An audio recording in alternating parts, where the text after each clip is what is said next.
Hola, bienvenidos. Muchas gracias por estar ahí y muchas gracias a Tecnofor por permitirme participar en este evento con una sesión sobre mi temática favorita, ¿vale? Sobre DevOps. Me presento. Yo soy Sergio Navarro y trabajo como Tech Lead en Analytic Always, que es una startup donde hacemos un producto de gestión de stocks, ¿vale? Allí lidero el equipo de desarrollo que trabaja bajo una filosofía DevOps. ¿De qué vamos a hablar hoy? Os decía, de DevOps en general, que es mi temática favorita, y de uno de los temas de DevOps que más me gustan, que es despliegues, ¿vale? En este caso hoy vamos a hablar de despliegues sin tiempo de parada. Vamos a empezar definiendo qué es un despliegue sin tiempo de parada, ¿vale? Parece una perogrullada, ¿no? Pero se trata de desplegar una nueva versión de tu software sin que en ningún momento durante ese procedimiento de despliegue tu software esté caído, ¿vale? Pero no es tan sencillo. No se trata solo de que el software esté levantado. Se trata de que atienda las peticiones de los usuarios y las atienda con normalidad, ¿vale? Sin tener ningún tipo de comportamiento errático. Por supuesto, tampoco vale tener la típica pantalla de un momento, ahora no podemos atenderte. No, se trata de que tu software siga funcionando en todo momento como lo hace cuando funciona normalmente, ¿vale? Ok, ¿por qué querríamos tener despliegues sin paradas? Vale, pues hay varias razones. Podemos empezar, si queréis, por las razones de negocio, esas que nos van a venir impuestas desde el negocio. Hay negocios que no pueden permitir parada. Imaginaos, una central nuclear. Una central nuclear no se puede parar así como así, ¿vale? Requiere que si desplegamos software no haya paradas. No todo el mundo trabajará en una central nuclear, pero hay otros muchos negocios que lo requieren. Imaginad el caso, por ejemplo, de un streaming. Nadie aceptaría estar viendo algo en streaming y que nuestra película, por ejemplo, se parara porque en ese momento se ha hecho un despliegue de software, ¿vale? Aparte de estos requisitos de negocio, vamos a encontrar otro tipo de situaciones en las que necesitaremos despliegue sin parada. Y es que, aunque nuestro negocio permitiese parada, ¿vale? Tengamos un negocio distribuido a lo largo del planeta y no seamos capaces de encontrar una ventana de despliegue adecuada en la que no haya ningún usuario en el planeta utilizándonos, aun por pocos que sean, ¿vale? Entonces, imaginaos, nosotros en Analytic Always tenemos una solución SaaS, tenemos clientes en América, tenemos clientes en Europa, queremos tener clientes en Australia, en Rusia. Dentro de muy poquito vamos a estar ya en esa situación en la que no va a haber una ventana adecuada para desplegar, en la que nuestros clientes no estén funcionando con nuestra aplicación. Estos son los requisitos un poquito de negocio, ¿vale? Pero es que desde el punto de vista técnico, desde los equipos de desarrollo, también podemos querer tener este tipo de despliegue sin parada, por un motivo principal, porque no queremos desplegar a las 3 de la mañana. A mí me ha pasado, no sé si a otra gente le habrá pasado también, pero tener que desplegar un sábado por la noche a las 3 de la mañana es de las peores experiencias que he podido tener en mi carrera profesional. Y no solo porque es un incordio, sino porque si tú tienes un problema a las 3 de la mañana, estás absolutamente solo y ¿qué? Un sábado a las 3 de la mañana empiezas a tirar de teléfono, a llamar a compañeros para que te ayuden porque un despliegue es problemático. No, de verdad que no. O sea, los despliegues yo abogo por hacerlos el martes a las 10 de la mañana, con todo el mundo en la oficina y todo el mundo fresco, ¿vale? Esto es algo que el negocio puede que no me requiera ese despliegue sin parada, pero yo técnicamente quiero tener ese despliegue sin parada para eso, para poder desplegar en un horario razonable y para tener a todo mi equipo disponible si hay problemas. Y además, pensad en otro tipo de situaciones, como por ejemplo bugs que nos suceden que muchas veces son muy molestos a los usuarios, ¿vale? Y que se resuelven prácticamente con una línea de código. Resulta, me reportan un bug, lo resuelvo en media hora con una línea de código y me tengo que esperar hasta el sábado por la noche a las 3 de la mañana para desplegarlo. Y mis usuarios van a estar sufriendo ese bug, teniendo mala sensación, porque yo no tengo un procedimiento de despliegue que no pare el negocio. No puede ser, ¿vale? Ok, más motivos. Continuous deployment, lo habréis escuchado muchas veces. Sabéis que hay como tres pasos en el desarrollo de software. Integración continua, ¿vale? Cada vez que un desarrollador hace un commit y lo sube al repositorio, normalmente tenemos una build que compila ese código, que ejecuta tests automatizados y que lo empaqueta y lo deja listo para ser desplegado. Después tenemos el siguiente paso, que sería el continuous delivery. Una vez que tenemos ese paquete, alguien llega, da el botón y mediante una pipeline automatizada se despliega nuestra versión de software. Pero es que hay un paso más allá, que es el continuous deployment, donde esa intervención manual, esa persona que le da el botón para desplegar, desaparece completamente, ¿vale? Y cada vez que un desarrollador hace un commit y lo sube al repositorio, hay una pipeline que ejecuta todo el proceso y acaba desplegando ese cambio que ha hecho el usuario en su entorno final. Esto, como podéis imaginar, puede llevar a varios despliegues al día, ¿vale? Y no podríamos permitirnos en ningún caso que un commit de un desarrollador nos lleve a desplegar y a parar nuestro producto en producción, ¿vale? Entonces, como veis, hay poderosas razones para tratar de hacer despliegues sin parada. No necesitamos, ¿cómo titulaba yo esta charla? Despliega como los grandes, ¿vale? Despliega como lo hace Netflix, despliega como lo hace Google, despliega como lo hace Microsoft. No necesitamos ser ellos para querer tener despliegues sin parada. Insisto, hay poderosas razones para ello, ¿vale? Y veréis que no es tan difícil. ¿Cómo lo hacemos? Hay varias técnicas para conseguirlo. Yo aquí os he traído las dos que considero más extendidas y más importantes, ¿vale? Son Blue Green Deployment y Rolling Updates. Vamos allá con la primera. Blue Green Deployment al final consiste en que tú vas a tener una copia de tu infraestructura sobre la que vas a desplegar las nuevas versiones. Es decir, tú tienes tu versión actual corriendo, recibiendo peticiones de los usuarios, y sobre una copia de la infraestructura vas a desplegar la nueva versión. Una vez desplegada, mediante una operación de red, vas a dejar de enrutar las peticiones de los usuarios a la versión anterior y las vas a llevar a la versión actual, ¿vale? Esto es una operación de red que puede resolverse a través de DNS o puede resolverse en otras capas de red y que normalmente no tiene ningún tipo de parada. Es decir, en ese proceso, en ese swap, ninguna de las peticiones de los usuarios es tirada o rechazada, sino que todas acaban en uno o en otro de los entornos, ¿vale? Esto, como os decía, es un tema principalmente de networking, ¿vale? Es muy fácil de implementar en la nube, tanto en Amazon como en Azure como en Google.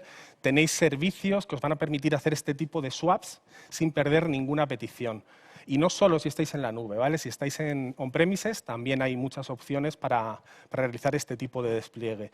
Lo que os decía es el más conocido, es el más sencillo y realmente es un tema que vais a resolver con vuestras pipelines de despliegue, ¿vale? Adecuándolas vais a conseguir este tipo de despliegue blue-green que os va a permitir desplegar sin parada. Ok, este es uno. ¿Qué gracia tiene esto? Que además de conseguir un despliegue sin parada, nos vamos a llevar en la mochila también la posibilidad de hacer un rollback, ¿vale? Si esta nueva versión que desplegamos, una vez que empezamos a enrutar los usuarios a ella, detectamos que tenemos algún tipo de problema, es decir, la nueva versión es problemática, está generando errores, las cosas no funcionan, siempre vamos a poder deshacer ese cambio. Podemos volver de nuevo a hacer ese swap y enrutar a los usuarios de nuevo a la versión anterior. De modo que en unos pocos segundos o en un minuto, un par de minutos, vamos a tener nuestra versión anterior y ese desastre lo estaremos solucionando, ¿vale? Ahí os dejo un enlace de Martin Fowler donde explica la técnica de blue-green con mucho más detalle de lo que estoy haciendo yo aquí y donde habla también un poquito de este mecanismo de rollback que es muy interesante, ¿vale? Siguiente técnica, que quiero que os quedéis con ella porque también es muy útil. Rolling Updates. En este caso, no se trata de tener una copia de mi infraestructura, como era el caso anterior, sino que se trata de que mi aplicación es atendida por dos o más instancias, ¿vale? Necesito como mínimo dos instancias. En el ejemplo que os pongo y que podéis ver en la diapositiva, hay 3 instancias. ¿Cómo funciona esto? Como veis, en el T0 tenemos 3 instancias atendiendo a las peticiones de los usuarios y las 3 con la versión antigua, que es la azulita clara. ¿Qué hago? Hago un primer paso en el que elimino una de esas instancias y hago que mi aplicación solo esté atendida por 2 instancias. Ese hueco que he dejado lo ocupo por la tercera instancia en la que despliego la nueva versión del software, ¿vale? Momento en el cual tengo 2 instancias con la versión vieja y una instancia con la versión nueva. Así sigo avanzando, voy quitando una vieja, poniendo una nueva, hasta que llego a una situación en la que las 3 instancias tienen desplegado el software nuevo, ¿vale? Y habré conseguido desplegar mi aplicación sin que en ningún momento haya habido ningún tipo de parada. Esta técnica de despliegue Rolling Updates es muy sencilla de utilizar si estáis en Kubernetes, ¿vale? No quiero entrar mucho en detalle técnico en esta charla porque no es el foro, pero en Kubernetes, al final, en el YAML de Kubernetes, en los deployments, podéis especificar que vais a utilizar este tipo de despliegue. Y Kubernetes, él solo, se va a encargar de ir borrando pods y creando nuevos pods hasta que consigue actualizar a la nueva versión sin que en ningún momento haya ningún tiempo de parada. También te da cierta granularidad acerca de cómo quieres hacer eso. En el ejemplo que os mostraba lo estábamos haciendo quitando un nodo, quitando un pod, en el caso de Kubernetes. También podríamos hacerlo ampliando, es decir, si yo tenía 3 instancias, lo que puedo hacer es meter una cuarta con la versión nueva y quitar una de la versión antigua, ¿vale? O sea, puedes ir hacia arriba o hacia abajo. Tienes que tenerlo en cuenta por temas de performance. Quizá ir hacia abajo puede generarte cuellos de botella si el despliegue se hace en un momento en el que estás recibiendo un pico de tráfico. Recordad, si estamos, por ejemplo, en un entorno de continuous deployment, nosotros no vamos a elegir cuándo se hacen los despliegues, con lo cual perfectamente podría pasar que desplegaseis en un momento de pico de tráfico, ¿vale? Visto esto, vistas estas dos técnicas, podríamos decir, jo, pues qué fácil, ¿no? Se trata simplemente de adecuar mis pipelines de despliegue a utilizar una de estas dos técnicas y, en principio, yo ya tendría despliegues sin parada. Bueno, pues en la mayoría de los casos es así, pero hay muchas más cosas que tenemos que tener en cuenta, ¿vale? Si no queremos caer en errores y en problemas de difícil solución. Vamos a rebobinar y vamos a volver al Blue-Green Deployment. Yo os decía, despliegas tu nueva versión en una copia de la infraestructura y una vez desplegado haces ese swap para que los usuarios sean redirigidos a la nueva versión. Bueno, normalmente un despliegue no solo lleva una actualización de software, sino que nuestro software normalmente tiene estado, ¿vale? Y ese estado suele estar almacenado en bases de datos, que pueden ser relacionales, no relacionales. Eso aquí no importa, ¿vale? Entonces, ¿qué sucede? Que vas a tener que esa nueva versión del software posiblemente pueda ir acompañada de una nueva versión de tu base de datos. Puedes querer añadir tablas, añadir columnas a tablas, hacer cambios en procedimientos almacenados. Entonces, tu pipeline de despliegue, lo primero que va a tener que hacer es desplegar ese cambio en la base de datos. A eso lo llamamos migrar la base de datos, ¿vale? Después de migrar la base de datos, desplegarás en la copia de tu infraestructura y después harás el swap. Esto hace que durante un tiempo, que puede ser más corto o más largo, tú hayas migrado la base de datos, es decir, tengas la base de datos preparada para la versión nueva, pero todavía las peticiones de los clientes estén llegando a la versión vieja del software. Y esto puede generar muchas incompatibilidades, ¿vale? Tenemos que tener en cuenta que estamos teniendo dos versiones del software funcionando a la vez. Y eso es lo que nos va a generar problemas. Fijaos, voy a volver hacia atrás porque en Rolling Updates se ve muy bien.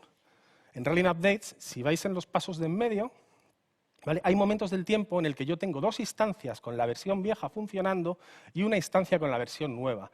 Es decir, los usuarios envían peticiones y algunas peticiones caen a la versión vieja y otras a la versión nueva. Tengo dos versiones en paralelo. Y tenemos que hacernos una pregunta clave en este caso. ¿Las dos versiones están preparadas para trabajar con el mismo modelo de datos? Ese va a ser el condicionante que os va a hacer saber si ese despliegue sin parada va a funcionar o no va a funcionar. Si la versión vieja no está preparada para trabajar con el nuevo modelo de base de datos, irremediablemente las peticiones de los clientes, cuando sean enrutados a la versión vieja de la aplicación, van a fallar. Y en el momento que una petición falle ya no cumplimos la premisa que decía al principio. Ya no hemos hecho un despliegue sin parada, ¿vale? Porque la aplicación se está comportando de un modo errático. Ciertos usuarios recibirán errores en pantalla, ¿vale? Con Rolling Updates se veía muy bien cómo teníamos dos versiones corriendo a la vez. Si nos vamos al caso de Blue-Green Deployment, ¿vale? Lo primero que hacemos, la situación inicial tendríamos nuestra aplicación actual, que es la verde, apuntando a la base de datos versión 1, digamos, la versión antigua. Lo primero que haríamos sería migrar la base de datos, con lo cual tendríamos nuestra versión de la aplicación vieja apuntando a la versión nueva de la base de datos. Y es aquí donde pueden aparecer inconsistencias. Solo cuando desplegáramos la versión nueva e hiciéramos el swap, sería cuando se resolverían esos errores. Insisto, no habríamos conseguido un despliegue sin parada. La buena noticia aquí es que yo me atrevería a decir, por mi experiencia, que un 90%, incluso más, de las versiones que despliegas no suelen llevar acompañados cambios en el esquema de base de datos. Pero tienes que detectarlo, no puedes ir a lo loco. Tienes que tener muy claro cuándo vas a generar este tipo de incompatibilidades para tratarlas. ¿Por qué? Pues porque tenemos soluciones, ¿vale? Para esto. He hablado de la base de datos, pero no solo tenemos que hablar de la base de datos, también tenemos que hablar de dependencias. Imaginaos una aplicación compuesta por microservicios en los que queremos hacer modificaciones a los contratos, ¿vale? A los mensajes que se envían de unos servicios a otros. Evidentemente, si yo despliego un servicio que cambia el contrato de un mensaje, según lo despliegue, me van a fallar las cosas porque el resto de servicios no estarán preparados, ¿vale? Tampoco puedo jugar a tratar de desplegar todo a la vez, porque no se tiene control sobre esto. Es imposible pensar que voy a ser capaz de desplegar las cosas a la vez. No, tengo que hacer los cambios en los contratos de tal manera que estas situaciones no se den, ¿vale? Recordad, estado y contratos principalmente. ¿Cómo lo solucionamos? Hay varias técnicas, de nuevo, pero principalmente yo diría que casi todo lo vamos a resolver con una técnica llamada Parallel Change, ¿vale? Que también se le conoce como expandir y contraer. Y es una técnica que lo que hace es tratar de descomponer un cambio, en principio, que es incompatible hacia atrás, que nos va a generar estos problemas, lo trata de descomponer en varios pasos que cada uno de ellos sí que son compatibles hacia atrás, ¿vale? Entonces, haciendo varios despliegues, varios pasos, vamos a acabar en una situación en la que hemos hecho el cambio que nosotros buscábamos y, sin embargo, lo hemos hecho en pasitos pequeños, en baby steps, de modo que cada pasito pequeño sí que nos permite seguir teniendo ese despliegue sin parada. De nuevo, dejo ahí un artículo muy interesante, bastante extenso, que habla del tema. Pero para que entendáis un poquito esta técnica, vamos a poner un par de ejemplos. El primer ejemplo y el más fácil es el que os decía de un mensaje, ¿vale?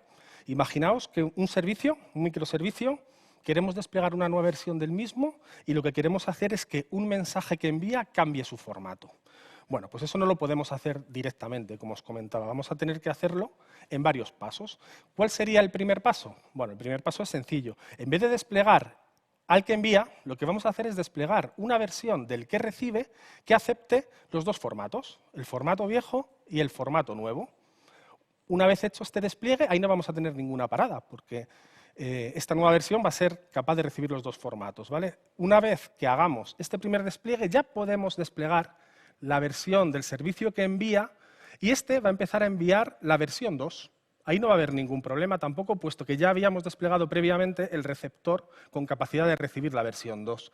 Y finalmente lo que tenemos que hacer es, una vez que nos hemos asegurado que el que envía ya envía versión 2, pues podemos hacer limpieza y ya no tenemos que seguir dando soporte al mensaje versión 1, ¿vale? Porque nadie lo va a utilizar. De esta manera, en 3 pasitos, hemos descompuesto un cambio que potencialmente haría que nuestro despliegue tuviera tiempos de parada. ¿Por qué? Porque peticiones iban a fallar, vamos a hacer 3 despliegues, y eso es muy importante, tenemos que hacer 3 despliegues uno detrás de otro, y ninguno de ellos va a fallar, y al final vamos a acabar en la situación que queríamos, que hemos cambiado el contrato de un mensaje. Los 3 despliegues hay que hacerlos, pero es importante que tampoco es necesario que los tengas que hacer seguidos, es decir, puedes hacer uno hoy, otro mañana y otro cuando te plazca. Lo importante es que hagas los 3. Y lo importante, sobre todo, es que te acuerdes del tercero, ¿vale? Porque en el segundo paso ya has conseguido cambiar los mensajes. Pero si no haces el tercero, te vas a quedar con un receptor que soporta versión 1 y versión 2 del mensaje. Y al final, todo software que no estamos utilizando es mejor que lo eliminemos, ¿vale? No tiene sentido estar manteniendo versiones, en este caso, de un mensaje que ya nadie va a utilizar. Yo creo que este ejemplo se ve bastante claro. Vamos a un ejemplo de base de datos, ¿vale? Que suele ser la mayor problemática. Imaginaos que yo, por un refactor del equipo de desarrollo, hemos decidido que una columna de una tabla de la base de datos no tiene un buen nombre y queremos cambiarle ese nombre. Evidentemente, si yo despliego una nueva versión que lo que hace es cambiar el nombre a una columna de la base de datos, no tengo un despliegue sin parada, porque ese momento que os contaba antes, que va desde que hago el cambio en base de datos hasta que la nueva versión de software está funcionando, ese minuto, esos 2 minutos, la aplicación vieja va a fallar. La aplicación que está funcionando va a fallar porque va a buscar la columna original en la tabla que ya no existe porque la hemos renombrado, ¿vale?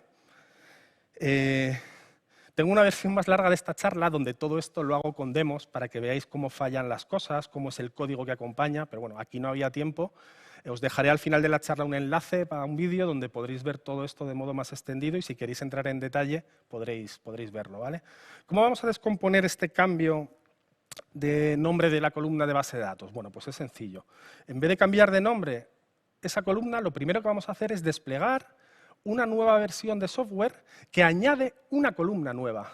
No cambia el nombre de la columna antigua, sino que añade una columna nueva con el nombre nuevo que buscamos, ¿vale? Y esa versión de software lo que va a hacer es que cuando tenga que escribir, escribirá el dato en la columna vieja y en la columna nueva. Y si tiene que leer, tratará de leer de la nueva y si no lo encuentra, leerá de la vieja, ¿vale? Esta versión la desplegaremos, ese despliegue va a ir bien, no va a haber ningún tipo de parada y seguidamente haremos nuestro segundo despliegue. En nuestro segundo despliegue lo que haremos será copiar todos los datos que teníamos en la columna vieja a la columna nueva, ¿vale?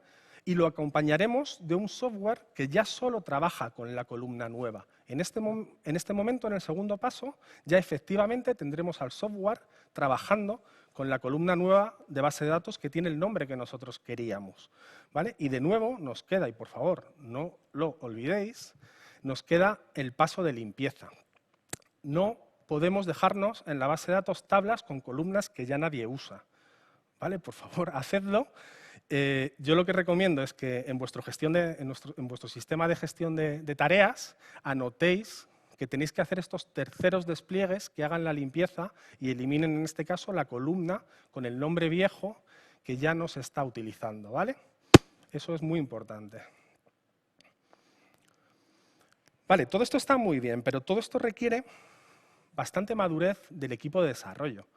El equipo de desarrollo, cuando está haciendo nuevas features, está desarrollando lo que le piden, tiene que darse cuenta de cuándo está introduciendo estos breaking chains que potencialmente hacen que tu despliegue no sea sin tiempo de parada, ¿vale? Tiene que darse cuenta primero de que va a meter este cambio y después, una vez que se da cuenta que va a meter este cambio, tiene que buscar la solución para dar los 3 pasos que le permitan descomponer el cambio en 3 steps que sí que sean safe, ¿vale? Que sí que nos permitan cada uno de ellos desplegar sin que haya tiempo de parada. Esto no se consigue, como os imagináis, de un día para otro, ¿vale? Y los equipos fallan muchas veces. Lo primero que os recomiendo es que, aunque no necesitéis por negocio cero downtime deployment, si pensáis que en el futuro lo vais a necesitar o pensáis que queréis adoptarlo vosotros por cuestiones técnicas, como os decía al principio, que empecéis ya a intentar hacerlo, ¿vale? Os daréis cuenta que la mayoría de las veces conseguís despliegues sin parada y otras veces vais a tener problemas, ¿vale? Bueno, pues si vosotros ya cada vez que desplegabais lo hacíais parando y ahora el 90% de mis despliegues son sin parada y en un 10 tengo problemas, pues bueno, ya habré mejorado. Pero no obstante, cuando ya estemos en un grado de madurez suficiente, lo que no podemos es ir a lo loco, ¿vale? Tenemos que meter controles y tenemos que ser capaces de identificar cuándo se nos ha escapado uno de estos cambios que potencialmente van a parar nuestra aplicación al desplegar en producción. Para ello, para mí, la mejor forma es tener, casi todos lo tendréis, un entorno de staging, ¿vale? Antes de desplegar a producción, desplegaréis en un entorno de staging. En ese entorno de staging lo que necesitáis es suficientes pruebas automáticas, por supuesto, que validen normalmente estas situaciones críticas. Y para hacerlo hay una forma muy sencilla de cubrir sobre todo los cambios en la base de datos, ¿vale? Y es, vais a desplegar vuestros cambios de base de datos, vais a correr los tests contra la versión antigua del software apuntando a la base de datos migrada con los nuevos cambios y si esos tests fallan, es que estáis ante una de estas situaciones, ¿vale? Tendréis que parar. Si esos tests fallan, quiere decir que habéis hecho un cambio de base de datos traumático, entre comillas. Un cambio que va a hacer que vuestro despliegue tenga errores, tenga parada de servicio. Si eso sucede, tenéis que volver para atrás, tenéis que volver a desarrollo y tenéis que subir otro despliegue que el cambio en el esquema de base de datos lo haga de otra manera. Si esto sí funciona, es decir, si habéis migrado la base de datos, ejecutado vuestros tests contra el software viejo y todo va bien, podéis desplegar el software nuevo. Momento en el cual, de nuevo, vais a ejecutar los tests, apuntando esta vez contra el software nuevo y, evidentemente, contra la versión nueva de la base de datos, ¿vale? Si todo va bien, pues evidentemente podemos ir a producción y en un mundo normal no deberíamos encontrar ningún problema. O sea, si no hemos roto en staging, no deberíamos romper en producción, porque asumimos que los esquemas de base de datos en staging y en producción son los mismos. Si no son los mismos, ya tenéis otro tipo de problemas que no tiene que ver con los despliegues sin parada, sino con la consistencia de de vuestros entornos, ¿vale? Ok. Y todo esto, todo este tema de tener que hacer, descomponer cambios en varios pasos para hacerlos compatibles con un despliegue sin parada y tener que desplegar esos pasos uno detrás de otro, nos lleva a pensarnos cuáles son las estrategias de ramas que estamos utilizando en nuestros equipos de desarrollo. Y me explico. Hace unos años era muy común utilizar una estrategia que se puso muy de moda, que se llama Git Flow, y que consistía en tener una rama máster, que es la que va a producción, una rama de desarrollo, que es sobre la que se están desarrollando nuevas versiones, y de la rama de desarrollo salían feature branches, donde los desarrolladores estaban días o incluso semanas trabajando en nuevas features. Imaginaos, si yo abro una rama, estoy semanas trabajando, hago un montón de cambios, luego es muy probable que cuando esa rama la lleve a desarrollo y después a máster para desplegar, haya acumulado un montón de cambios incompatibles que hagan que mi despliegue no sea sin parada, ¿vale? Es harto difícil que estés trabajando días o semanas y no metas ese tipo de cambios. Tenemos que ir a un esquema en el que podemos utilizar feature branches, por supuesto, pero tenemos que ir mergeando a master cambios poquito a poco, ¿vale? Porque necesitamos que esos baby step que damos vayan desplegándose poco a poco. Evidentemente esto requiere una madurez bastante grande, esto requiere que tengamos cantidad de test automáticos, porque vamos a hacer más despliegues de los que estábamos acostumbrados. También nos tiene que llevar a una estrategia un poquito de controlar con feature toggles o similares lo que desplegamos en producción, porque puede llevarnos incluso, puede que lleguemos a la situación de desplegar cosas que no están todavía terminadas, ¿vale? Pero lo que está claro es que una estrategia tipo Git Flow va a ser muy difícil de manejar si buscamos despliegues sin parada. Vamos a tener que buscar estrategias más del tipo Trunk Based Development, ¿vale? Podríamos estar en una charla como esta entera hablando de este tipo de estrategia, simplemente la menciono, pensadlo y si queréis que profundicemos, yo tengo otra charla que habla simplemente de integración continua y hablamos más de este tema, podéis pedírmela y os la paso o podemos comentar como queráis, pero pensadlo. Y un poquito como recap, antes de daros otros recursos, lo que os decía. Tenemos técnicas, son técnicas que se resuelven desde el punto de vista de las pipelines, ¿vale?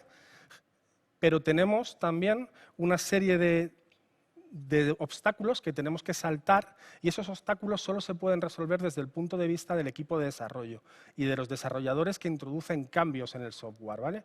Si el equipo de desarrollo no tiene bien metido en la cabeza que quiere hacer despliegue sin parada, si el equipo de desarrollo no tiene claro cómo tiene que descomponer los cambios traumáticos para que no haya parada, podemos tener las mejores pipelines del mundo, podemos tener ingenieros de DevOps, entre comillas, porque eso es otro tema en el que no quiero entrar ahora, ingenieros de DevOps muy buenos que no van a ser capaces de desplegar sin tiempos de parada, ¿vale? Entonces, esto es un mindset, el equipo de desarrollo debe adoptarlo, el equipo de desarrollo debe entrenarse para poquito a poco ir identificando esos patrones que producen parada e irlos llevando a cambios pequeñitos que no producen parada. Baby steps lo llamamos, tenedlos en cuenta, y sobre todo estrategia de branching. Hice una estrategia de branching que os ayude a desplegar cambios pequeños a producción y no a estar semanas trabajando en ramas que luego mergeáis y subís a producción. Vale, os decía, más recursos. Os dejo esta sesión extendida con demos, con mucho más detalle técnico, incluso con código, para que veáis un poquito cómo todo esto que digo no es solo verborrea, sino que es realidad y que no es tan difícil hacerlo, ¿vale? Y os dejo también una versión extendida de estas slides, donde también entro mucho más en detalle. Y todo lo que queráis, pues nada, me podéis encontrar por Twitter, soy ese Navarro Pino en Twitter, tengo los DMs abiertos y me encantaría hablar con quien tenga dudas de este tema porque realmente me apasiona, ¿vale? Y hasta aquí lo que quería contaros. He ido súper rápido y me ha sobrado tiempo. Espero que haya un montón de preguntas. Hay algunas preguntas y de hecho es justo cuando termina la charla, cuando los asistentes se animan más. Muchísimas gracias, Sergio, por la charla. Es difícil condensar más conocimiento de forma más estructurada en este tiempo. Vamos a comenzar con las preguntas. Alex Muñoz, a raíz de tu presentación, de la parte de tu presentación acerca de la técnica Blue-Green Deployment, nos pregunta si es similar al test AB. Sí, Es muy similar al test A/B, solo hay que entender lo que es cada cosa. El test A/B es una técnica de negocio. Es decir, en el test A/B, negocio está lanzando un experimento y trata de obtener unas métricas. Esto seguro que Paco nos lo hubiera contado mucho mejor. Y trata de obtener unas métricas para tomar decisiones de negocio, ¿vale? Eso es el test A/B. Ahora bien, el test A/B lo podemos implementar perfectamente con una técnica muy parecida al Blue-Green Deployment que os he contado. Lo que pasa es que en el test A/B vas a tener las dos copias con las dos versiones, ¿vale? Y vas a enrutar parte del tráfico a una de ellas y otra parte del tráfico a la otra. Y vas a comparar cómo se comportan las dos versiones, ¿vale? Muy parecida, pero no es exactamente lo mismo. Fantástico. Esta es mía. Esta pregunta te la lanzo yo. Has comentado justo al final de tu charla que no querías entrar en ese momento en la cuestión de los ingenieros de DevOps. ¿Crees que este es un buen momento para hacerlo en preguntas y respuestas? Venga, vamos a ello. Vamos allá. ¿Qué opinas del rol ingeniero de DevOps? Creo que es un error. La respuesta es así de sencilla y si quieres la desarrollo un poquito. DevOps, hay muchas definiciones de DevOps, pero una de las que más me gusta es que es la unión de procesos, herramientas y personas para conseguir la entrega continua. ¿Vale? Eso es DevOps y esa es para mí la mejor definición. Para conseguir entrega continua necesitamos que un equipo use unas herramientas y tenga un mindset concreto, ¿vale? Al final, esto que os he contado es DevOps y os decía, si el equipo de desarrollo no tiene en mente que quiere hacer despliegue sin parada, el mejor ingeniero DevOps del mundo va a ser incapaz de desplegar sin parada. DevOps es la unión de la gente de desarrollo, es la unión de la gente de operaciones por un bien común, que es la entrega de valor al negocio, ¿vale? No lo veo separado. Es decir, si lo vemos separado, para mí simplemente es el nombre moderno de los equipos antiguos de operaciones o de los técnicos de sistemas, etc. etc. DevOps es un mindset, es una cultura. Fantástico. Intuía tu respuesta por dónde iba a ir. Continuamos con las preguntas. Tenemos a Carlos Dorta, que nos pregunta ¿cuán complicado es adoptar técnicamente el despliegue continuo para el equipo? Requiere entrenamiento, como decía. Es decir, no voy a deciros que es sencillo. Es sencillo en el 90% de las ocasiones. Si tratáis de hacerlo, tenéis que preparar vuestras pipelines y eso no es un problema. Requerirá unas horas o unos días, pero no es un problema. Y en el 90% de los despliegues en los que no hagáis cambios traumáticos, el tema va a ir como la seda, ¿vale? Y muy rápidamente vais a conseguir beneficios, que son el 90% de vuestros despliegues sin parada. Ahora bien, entrenar al equipo para identificar esos cambios traumáticos en la base de datos o en los contratos de los mensajes, primero para identificarlos y luego para saber descomponerlos en pasitos que hagan que cuando los vas desplegando no vayas rompiendo, ¿vale? Eso no os voy a engañar, es más complicado. Y requiere tiempo. Sobre todo es que creo que es algo que no puede alcanzarse en una semana, en 2 semanas, en un mes. Es decir, es un tema de madurez del equipo, es un tema de entrenamiento, pero yo os animo a que empecéis poquito a poco a hacerlo. Es decir, sí, insisto, creo que lo he dicho antes, si ahora mismo, cada vez que desplegáis, estáis teniendo tiempo de parada, no tenéis nada que perder. Es decir, intentadlo, que en cuanto consigáis alguno de esos despliegues que sea sin parada, ya estáis obteniendo un montón de beneficios. Fenomenal. Veo que haces mucho hincapié en la parte del equipo y los skills del equipo y ese entrenamiento. ¿Cuáles son los retos desde el punto de vista tecnológico? ¿Qué herramientas vamos a necesitar si queremos aproximarnos a ese Zero Downtime Deployment? Herramientas, básicamente, una infraestructura que nos lo permita. Ya os decía, en la nube, por ejemplo, Azure, que es donde yo me muevo más como pez en el agua. Azure, si desplegáis en App Service, que es un sitio muy común de desplegar en Azure, lo tenéis, ¿vale? Porque App Service os va a dar el concepto de slots, que son esas copias de la infraestructura que yo os decía. Tendréis el slot productivo y el slot donde desplegáis. Una vez desplegado en ese slot, haréis el swap y Azure te garantiza que ese swap es sin tiempo de parada, que no tira ninguna petición, ¿vale? Primero, parte infraestructura, es decir, necesitáis una infraestructura que soporte estos swaps sin tirar peticiones. El segundo, evidentemente, necesitáis una herramienta para automatizar despliegues. Todo esto que hemos hablado no puede hacerse si alguien está desplegando con un zip que se conecta a un servidor, etc, etc. Ese es el segundo. Y el tercero es conocimientos en el equipo de estas técnicas, de Blue-Green, de Rolling Updates y, sobre todo, de Parallel Change, ¿vale? De esta estrategia de descomponer cambios traumáticos en pasos pequeños. 3 factores. Fantástico. Has comentado en la parte de infraestructura es importante disponer de una infraestructura flexible y rápida como es la nube. Pero al inicio de tu charla también has comentado que es factible hacerlo en on-premise. ¿Es un comentario realmente, es teóricamente posible? No, es en la práctica posible. ¿Es posible en la práctica? Es decir, piensa que despliegas en un servidor, imagínate que despliegas en un servidor, ¿vale? Lo más tradicional del mundo. ¿Qué necesitas? Necesitas un proxy por delante, un elemento de red que sea capaz de enrutar, ¿vale? Entonces, tú tienes tu aplicación funcionando en un servidor, tú tienes ese elemento de red que apunta a las peticiones de los clientes a ese servidor, desplegarás en un segundo servidor y ese elemento de red harás que apunte en un momento dado al segundo servidor. Por ejemplo, puedes utilizar Ocelot, es un proxy inverso que se utiliza mucho en servidores Windows para esto, ¿vale? Pero habrá elementos de red que te van a permitir estos swaps. El concepto, simplemente en cuanto consigas un elemento de red que en un momento esté enrutando a un sitio y enrute al otro sin tirar ninguna request, lo tienes. Fantástico. Bien, seguimos con las preguntas. José Manuel Beas nos pregunta, una pregunta recurrente cuando se hablan de este tipo de disciplinas. ¿Y si tenemos un legacy, monolito, mainframe, hay alguna estrategia recomendada? Todo esto que he contado puede valer perfectamente para desplegar un monolito. Todo depende de qué cambios lleva la nueva versión de tu monolito. Es más, te diría que es mucho más sencillo en un monolito que en una arquitectura de microservicios. En un monolito solo vas a tener que encargarte de que no hayas metido cambios traumáticos a tu base de datos, básicamente. En una estrategia de microservicios vas a tener que pensar en la base de datos, en la persistencia de cada uno de los microservicios, cada vez que despliegues, y vas a tener que pensar sobre todo en los mensajes que se envían entre ellos, ¿vale? Entonces aquí parece que incluso hasta un legacy, bajo mi opinión, va a ser más fácil. ¿Podríamos decir entonces, en tu opinión, que es un mito el hecho de que en un monolito no se pueda hacer DevOps? Totalmente. Totalmente. Desde luego, este tipo de despliegues se pueden hacer en un monolito.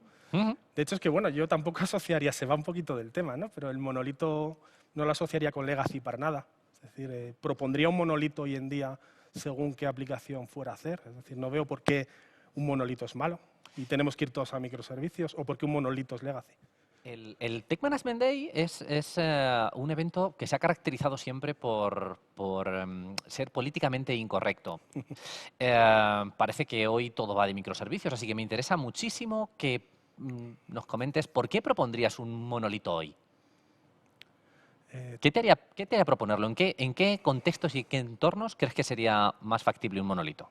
Para empezar, propondría microservicios cuando realmente fuéramos a tener un equipo de desarrollo encargado de cada microservicio, ¿vale? Si vamos a tener un único equipo de desarrollo que se va a encargar de 20 microservicios, pues para mí eso ya es un tufo, ¿vale? De que eso no va a funcionar muy bien.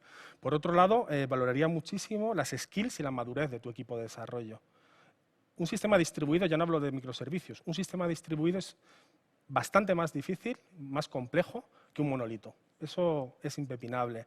Si tu equipo no tiene buenas skills, si tu equipo es muy junior, si tu equipo no es maduro, creo que tienes más posibilidades de estrellarte con microservicios que con un monolito. Sin duda. Y luego, aparte, tienes que pensar en tu negocio. Es decir, tiene mucho sentido que Netflix tenga microservicios. ¿Todos hacemos Netflix? No, ¿no? Es una aplicación de gestión para un ministerio en el que hay formularios de entrada y 4 reportes. ¿Requiere microservicios? Lo dudo mucho. Yo también. No obstante, es un tema que donde hemos tocado hueso. Se animan los asistentes a preguntar. Nos vuelve a comentar José Manuel Beas, que a raíz de su pregunta sobre el monolito y el mainframe, dice que en un entorno COBOL DB2 no tenemos Kubernetes. Bueno, espera, cuando he hablado de legacies, ¿vale? Evidentemente no sabría decirte si en un COBOL y un DB2 podemos hacer esto, ¿eh? Hablaba más de, por ejemplo, un monolito en Java, un monolito en .NET, en algo moderno. No me pronuncio... En una cuestión de arquitectura, Eso no es, tanto en una eso es. cuestión... No me pronuncio sobre el mainframe porque desconozco totalmente su naturaleza. Fenomenal. Pues hasta aquí. Nos hemos quedado sin tiempo. Muchísimas gracias, Sergio, por la charla, por tus opiniones en el tiempo de preguntas y respuestas. Y continuamos dentro de 5 minutos con nuestra última charla. Ha sido un Muchas placer. gracias. Adiós.